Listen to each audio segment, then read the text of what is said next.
Go ahead and put your pencils and paper down. The test is over. Yeah, we failed miserably. You have no idea how badly we did on doing this, man. Yeah. On arguing about That's the beauty of editing. They'll never know. Oh. Can't wait to see what he does with this one. Hey, David. Now we're going to have to stop again. Because he did the math wrong, I think. Yeah, because that 4,800 is at 150.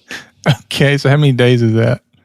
So that'd be 4,800 times 1.5. 48 times 150. So 7,200? This is just way harder than I thought it was going to be, and I shouldn't have gone down this path, but I don't know.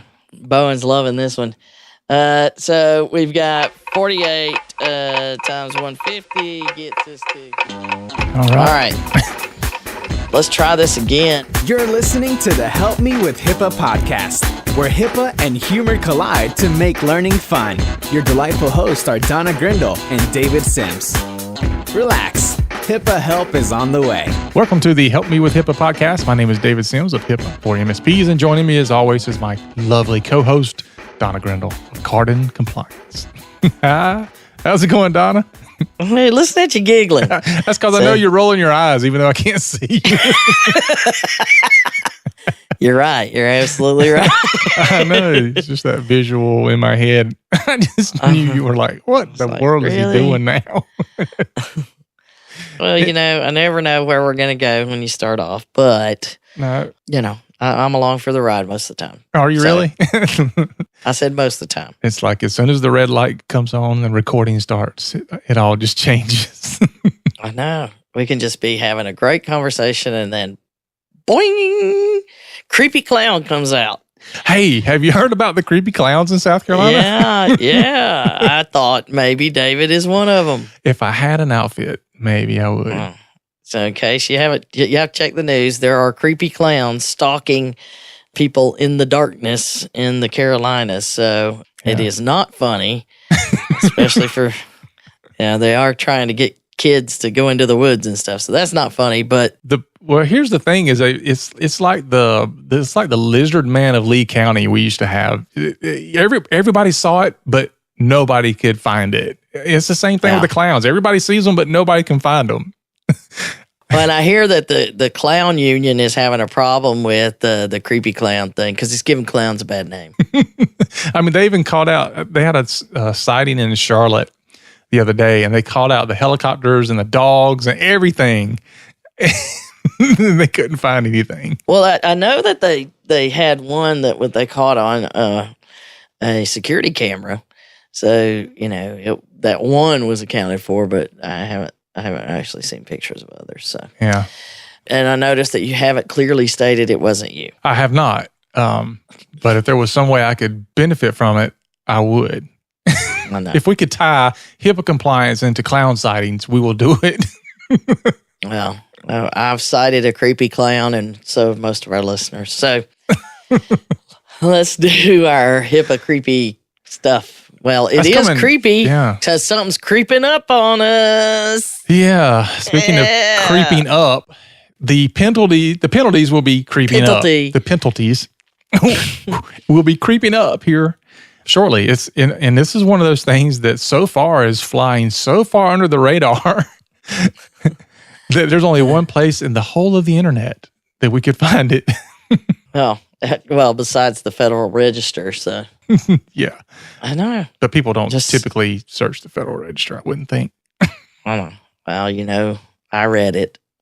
You didn't read it. You just sent it to me to read, so. That's my job. But the good news for all of our listeners is I did indeed read it, and all but this one little section, which still doesn't make sense to me, I got the information for us. Cool. So we know that things with HIPAA violations, they don't charge enough anyway. I mean, 1.5 million cap is, way under what they should charge. So they've adjusted everything for inflation. And that's kind of something that you had the reasoning behind that. So I'll let you explain as to why all of a sudden they're going to go up on these things. So tell us about the story you have heard. the exciting reading, Goldilocks and the Three Bears. No. So it actually is the civil money penalties for all of the different government laws, all the laws where they have civil money penalties that can be applied. This is what it's relating to, and HIPAA just happens to be one of them. And if you read the Federal Register article we'll link to, it actually includes all of the HHS civil money penalties under FDA and all the different offices. But, of course, we're only going to focus on HIPAA because our bandwidth will not go any further than that. But it is really interesting whenever you read about law. It is always fascinating. It's like, that was a great idea. Oh, poor implementation. Oh, good fix. Oh, really? Now that's what that means? So that's exactly what happened. So on September 6th, so very recently, the Federal Register came out with the HHS's announcement of how they are following the law that they're supposed to follow. So this is all nothing on the sly, really, except the fact that no one understands it, so they don't try to announce it.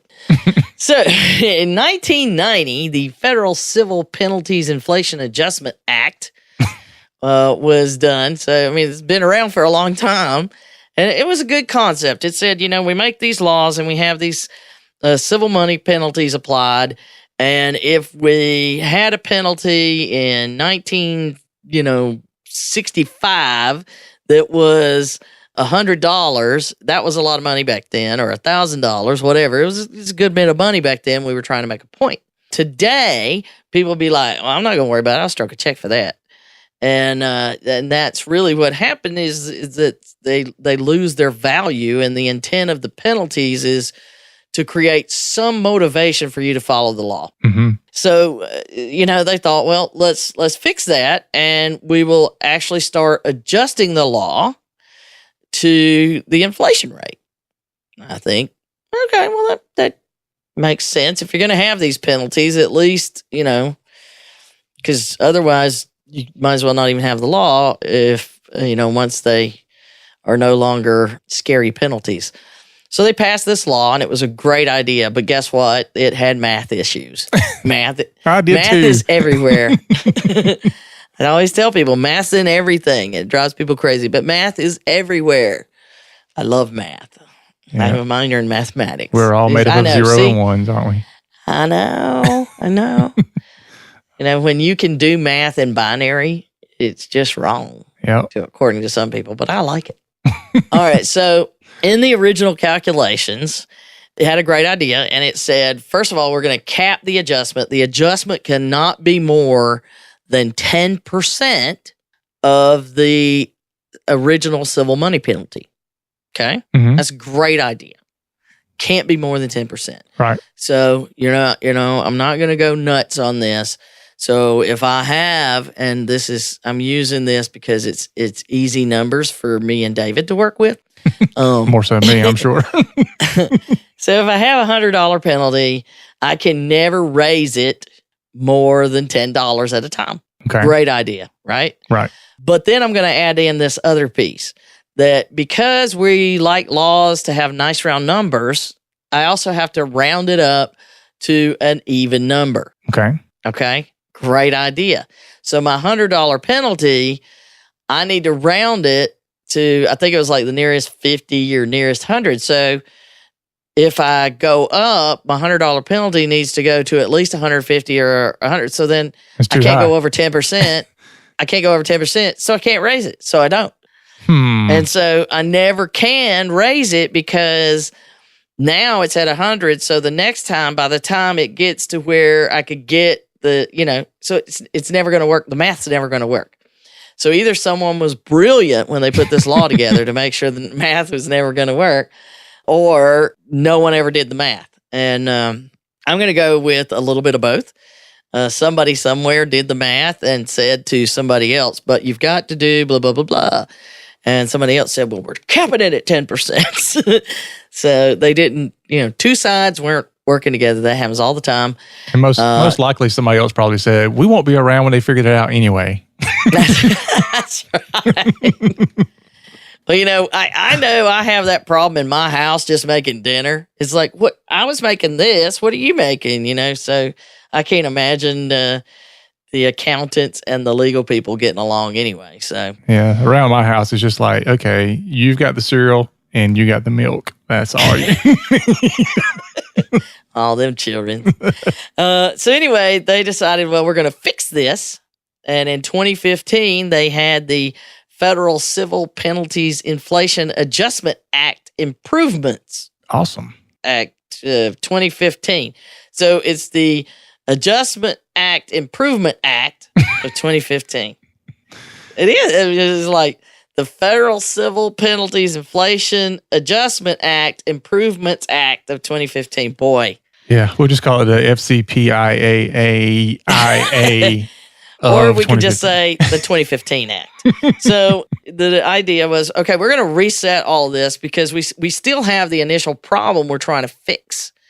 So they got rid of the rounding rules and said, you know what, just make the adjustment. We don't have to anymore round this up to a round number, make the adjustment.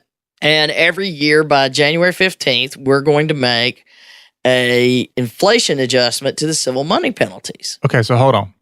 So you're telling me that they've done nothing to this as far as raising the prices, the penalties for over a decade, and now they're going to raise it 10% every single year. Yeah, it's almost 30 years, David, since 1990. I said it's over a decade. No, it's not. Yeah, but no, really, seriously. So and it's not 10%. The 10%'s gone. The cap's gone. The dollar, all of that stuff. What they're saying is we do the calculation of what is the standard inflation rate. Okay. Mm-hmm. And in January, we're going to then add in the inflation rate. But then they also had a catch-up thing that has to happen in 2016. And it's one big adjustment that goes across everything and tries to address the fact that it didn't happen the whole time. Okay, so it could be 3% or whatever, but it's still going to cap it at 10%. Is that correct? No. Oh, okay. Cool. I didn't get that. Okay, so the annual adjustment can be, so there's no cap on the annual adjustment anymore? Well, let me go see. Now you're making me go check again. Because I doubt myself. Well, they got rid of. This is the area where it gets really confusing, though. In reading the law, it does get really confused. But the penalties simply are rounded to the nearest dollar, and they're no longer round numbers. And you get the actual amount, and then this one major adjustment because we don't have inflation over 10%. So we hope we don't. And it doesn't say whether it literally removed the 10% in this section, and I didn't go read the 2015 Act in detail. Okay. But it does say each of the agencies need to go through the year and the corresponding amounts for the maximum penalties or range of the minimums, and they do the main adjustment. Mm-hmm. If they've never done any, they do it one time, and then after that, it's what is the inflation rate? And we're going to, make it work. So whatever the inflation rate is what it's going to be. And they do it by January 15th of every year. Oh, so now we know that every year there's going to be an adjustment up in the penalties. Is that correct? Well, there's that inflation thing, and the only alternative is deflation. So we don't want that. And we don't have Brady running the country. God, here we go. So at any rate, we have a certain amount of money that we have to do the catch up on. And then after that, and I'm not talking a condiment, after that, we do the... Trying to catch me. I know, I did. Then we start with the regular every year. So the catch-up amount is kind of a big chunk. And then after that, it's the standard inflation rate stuff. Okay. Finally. You said all that. Yeah. I was trying to say it without interruption. It would have gone much smoother. So what are the new amounts? Let's just get to what the difference is. And we've never really discussed the actual, we talk about it often, what the penalty structure is, but we've never really talked about the penalty structure itself. So we have the before February 18th, 2009. So you've got two different HIPAAs. One is prior to high tech, which is February 18th, 2009. There's the line in the sand. Okay. Mm-hmm. So prior to that, the penalties were following without high tech. And then from after that is where high tech kicks in. So one of the biggest reasons that they had problems enforcing HIPAA, well, there were two big reasons. One is no one really was in charge of doing it. It was supposed to be voluntary. And number two is the penalties started at $100 and capped at $25,000. So a lot of businesses would be like, I'll just stroke a check if anybody ever asks. And guess what? There's no one asking. So that's really what happened. And that's why we are where we are. So those were adjusted. So the $100 minimum per violation is the amount for each violation that you could have. Before was $100. Today it's $150. So if they fine you for something that you did prior to February 18th, 2009, it's $150 per violation per time frame. Okay. Okay. And then the calendar year cap used to be $25,000. It's now gone up to $37,561. And now that we don't have these need for round numbers, we're going to get all these, weird numbers. So that being said, we look at what happened. That was the simplicity of that's how it worked prior to 2009. It becomes more complex and much more expensive under the High Tech Act because they have 4 different categories of what your violations could fall under. Okay. And then the money is applied accordingly. So since we've never really talked about the categories, I thought we'd do that and talk about the difference in the money. Okay. So hopefully you can follow that. I am following. Okay. So the first category is where the covered entity or business associate did not know and by exercising reasonable diligence would not have known that the violation occurred. So that's where everybody's at, right? Such a violation. I know, really. That's where everybody wants used to be.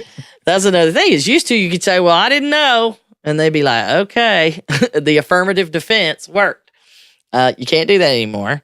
So even if you say you don't know, you have to prove that by exercising reasonable diligence, you wouldn't have known. Because they're like, I didn't know.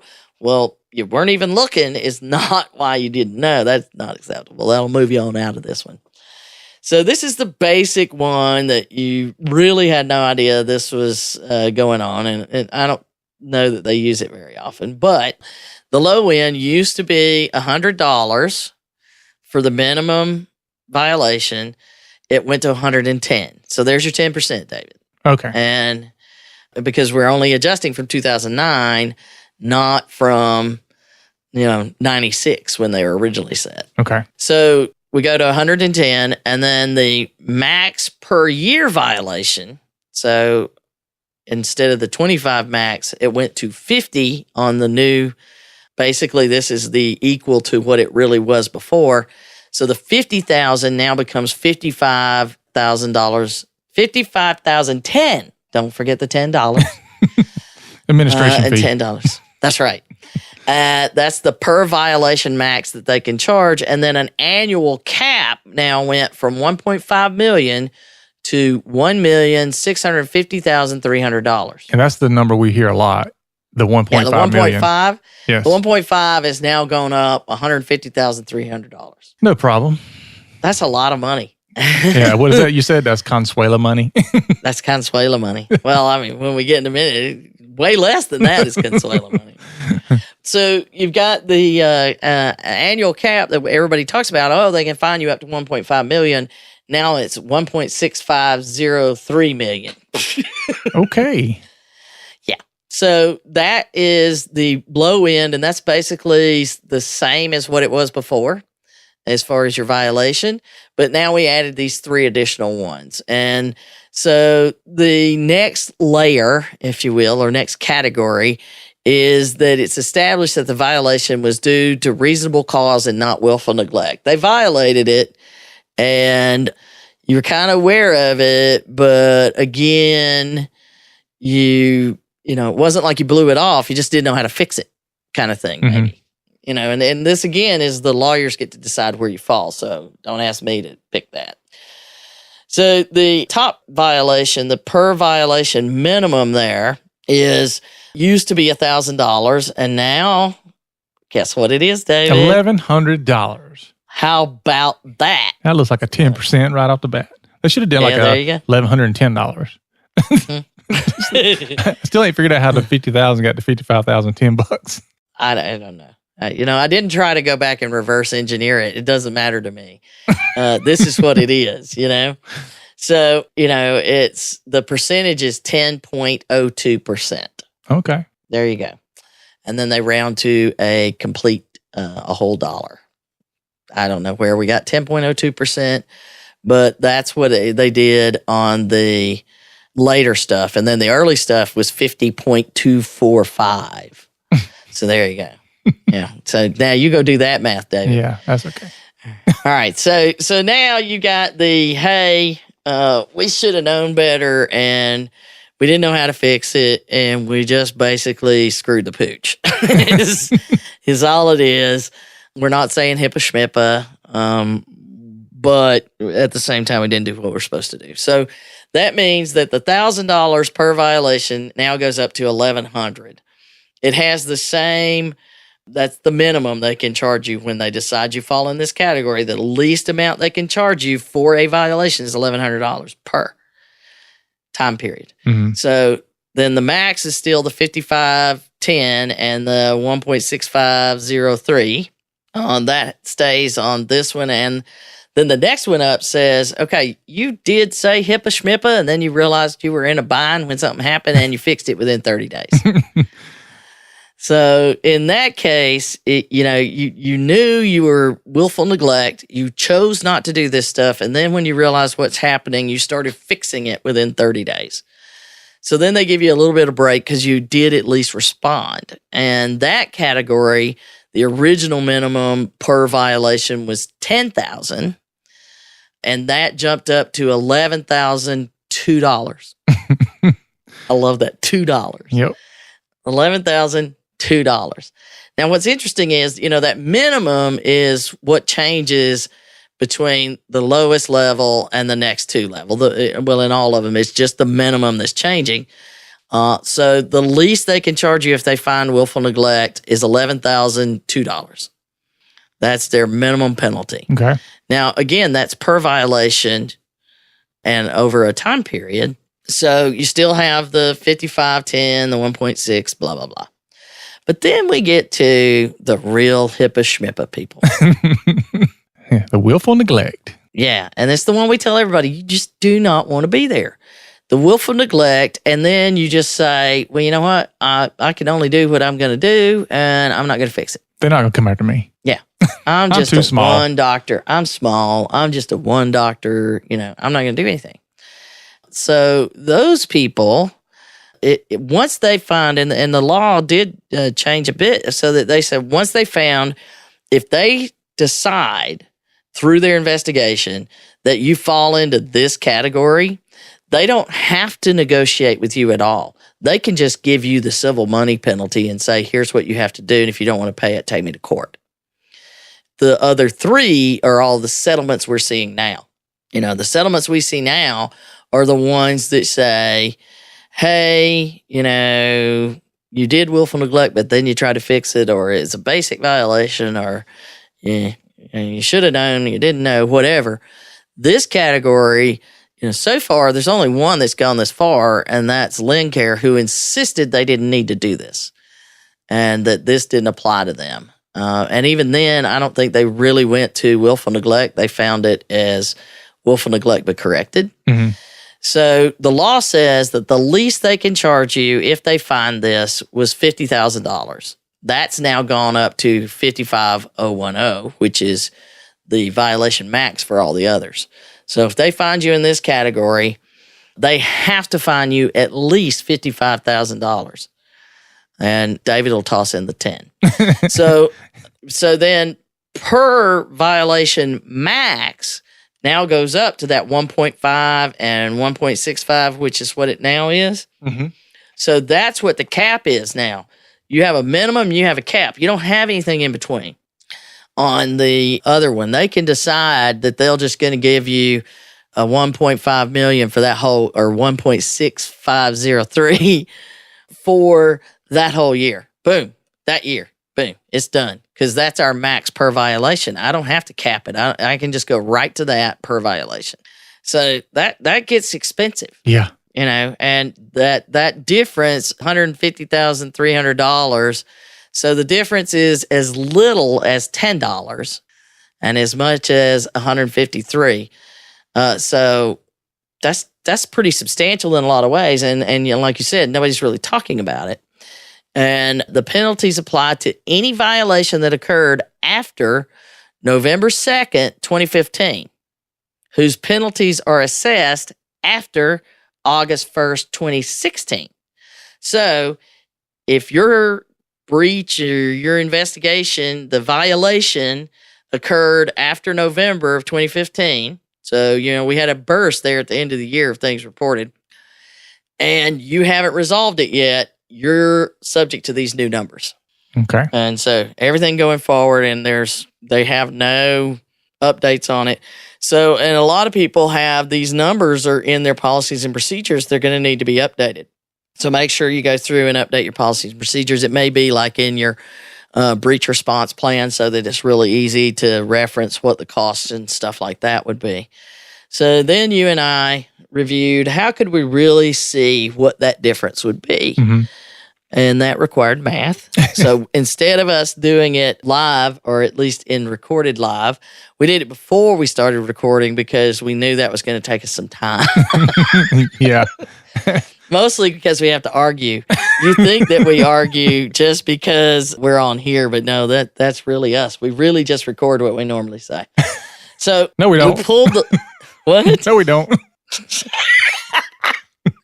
So we pulled the Lincare Resolution Agreement, which is where they actually show you how they calculate what the penalties, the civil money penalties are, because everybody else is a settlement. Mm-hmm. See, they do that calculation, and then they in the settlement say, well, here's where we could go. So how about we work out a little something? So this was quite telling because you always talk about it, but when you can see it, and of course we'll have it on the website, but if you haven't looked at it. So here we go. And David is going to share the math with you. I am. So that because this is why we did it in advance, so that I can talk about one piece, he can talk about the other, and we wouldn't get too tongue-tied. There we go. Yeah. So they were cited for 4 different violations. So they violated the regulatory requirement 164-530 CI, which is safeguarding PHI. 530, what is those? Those are privacy rules. So the time period was February 2008 through November 17th, 2008. So they counted it's 290 days. Mm-hmm. And they said, okay, so that amount, so that's the old pricing. We'll call it. They got a deal. Yeah, I know. So the civil money penalty for each violation and time period would be $100. Mm-hmm. It occurred, and this is the part that really gets your attention. It occurred daily. Yeah. The calendar limit is $25,000. So your fine is going to be $25,000. The 290 days is what we could have made it, which at $100, that would have been, well, I didn't make you do that math in advance, David, so I'm sorry. That would be $29,000. So they saved $4,000 there. They saved $4,000. Yeah, that's it, because of the cap. So now, what would that minimum be for the CMP for each violation in the time period. It is originally $100. It is now 110. No, that's the old one. 150. It went to 150. It's 150. Mm-hmm. So the 150, that's still going to jack it well up above what the minimum would be, I think, because 150 is not going to make it fall any better. So we got to assume the 25,000 kind of screwed them over. The 150 is not going to make it any better. In fact, that would take him to 43,500. So what is it the 25,000 becomes? $25,000 becomes 37,561. So for one line item, we've now gone up substantially from 25 to 37.5. Mm-hmm. And then the next violation they have is not having policies and procedures. And so they did this because it went over multiple years. So they had 2008 that they didn't have the policies and procedures. So that's 334 days. Mm-hmm. That one also maxed out. So we get back to the 25, which becomes 37,561. Yep. So that's two of those so far. Mm-hmm. Yeah. And then we have 2009. So we've got from the beginning of 2009, January 1st to February 17th, we're on the old rule still. So those are now that were 100, they're now 150. That's 48 days. And we take 48 times 150 and we get $7,200. So instead of 4,800, we now have 7,200. And then we switch to the new penalty structure, which previously it said, okay, you got 160 days at $1,000 a day. Mm-hmm. So that $1,000 went up to $1,100 times 160. So instead of 160,000, we now have 176,000. Boom. And then you got one more 25,000 after that for the impermissible disclosure. And that then is the 37,561. You add all of that up, what was originally a $239,800 fine is now comes up to $295,883 for a difference of $56,083 more. So there you go. That's Consuelo money still. I'm sorry, just the difference is Consuelo money. As far as I'm concerned, I am here to serve you. And that's going to go up every year now. Yeah. So now every year, we'll do a podcast every year and do the numbers. So it certainly makes you want to go ahead. It gives you an incentive to go ahead and get yours worked out before the next increase.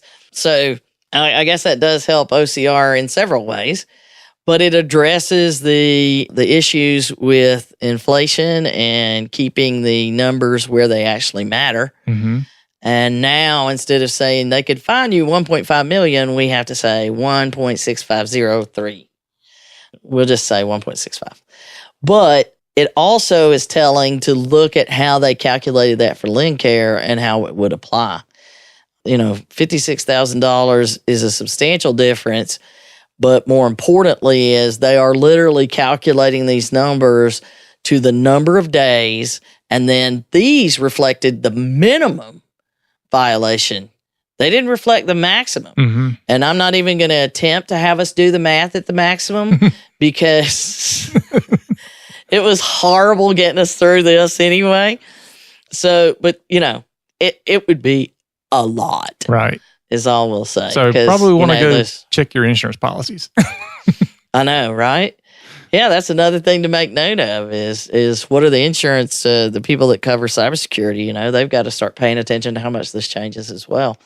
So clearly it matters that these things are changing. And if you are in the middle of an investigation for a breach that started after November 2015, the violation occurred after November 2nd, 2015. Mm-hmm.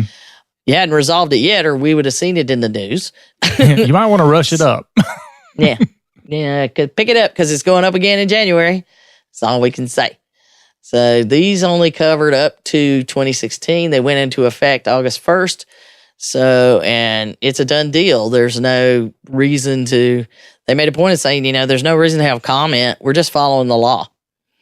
And it's not, it's just numbers and we did what we're supposed to do and boom, here it is. So there you go. There's your special surprise for the day. Cha-ching. Wow. So that's our show for today. Go ahead and put your pencils and paper down. The test is over. Yeah, we failed miserably. You have no idea how badly we did on doing this, man. Yeah. On arguing about That's the beauty of editing. They'll never know. Oh, so that's our show. Review us on iTunes. If you enjoyed the show, give us a 5-star review. Share us out on your favorite social media platform. Also visit us on the web at helpmewithhipaa.com or even thehippapodcast.com. Either way, we'll get you to the right place. You can get all this information in today's show in the show notes. And if you want to, you can also leave a question right there on our front page, and we might feature it in a future episode. Donna, anything else? I'm exhausted. I figured you were. Remember, it's not about compliance. It's about patient care. You've been listening to the Help Me with HIPAA podcast, hosted by Donna Grindle and David Sims. The show created to help you with HIPAA. For more information or to ask us a question, visit our website at helpmewithhipaa.com. Neither Donna Grindle or David Sims are attorneys, and they do not offer binding legal advice concerning regulatory compliance. The information in this podcast should not be relied upon or construed as legal advice in any way. Consult your attorney for legal advice concerning compliance with HIPAA regulations.